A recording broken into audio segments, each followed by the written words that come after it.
విద్వేషపూరితమైనటువంటి ప్రసంగాల వల్ల ఏ విధమైనటువంటి వ్యవస్థ ఏర్పడుతూ ఉందో, ముఖ్యంగా డిజిటల్ మరియు సామాజిక మాధ్యమ వేదికల ద్వారా విద్వేషపూరితమైన ప్రసంగము మరియు ద్వేషపూరితమైన నేరాల సంఘటనలు గణనీయంగా పెరిగినవి.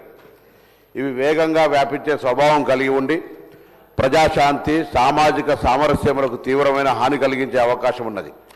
అట్టి చర్యలు మతము, కులము, జాతి, లింగము, భాష మరియు ఇతర గుర్తింపుల ఆధారంగా వ్యక్తులు మరియు సమూహాల మధ్య శత్రుత్వము, ద్వేషము మరియు విభేదాలను ప్రోత్సహిస్తూ సమానత్వము, గౌరవం మరియు సౌభ్రతత్వం వంటి రాజ్యాంగ విలువలను బలహీనపరుస్తున్నది.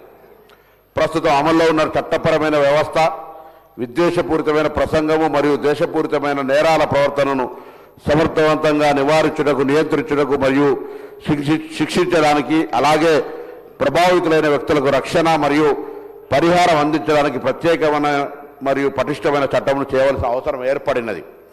అందువల్ల కింది లక్ష్యాలను సాధించుటకు చట్టాన్ని రూపొందించుట అవసరమని భావించడమైనది. సమాజంలో ఎవరైనా వ్యక్తుల సమూహము లేదా సంఘములపై ద్వేషము లేదా విరోధాలను ప్రేరేపించే విద్వేషపూరితమైన ప్రసంగము మరియు ద్వేషపూరితమైన నేరాల వ్యాప్తి, ప్రచురణ లేదా ప్రోత్సాహాన్ని నిరోధించుట మరియు నివారించుట. అదేవిధంగా అట్టి నేరాలు చేసిన వారిని కఠినమైన మరియు నిరోధక శిక్షలను విధించుట, అట్టి చర్యల వల్ల ప్రభావితమైన బాధితులకు తగిన పరిహారం అందునట్టు చేయుట. కాబట్టి ఈ బిల్లుకు సంబంధించిన లక్ష్యాలను, ఆ ఉద్దేశాలను సాధించడానికి కొరకు పెట్టడం జరిగింది.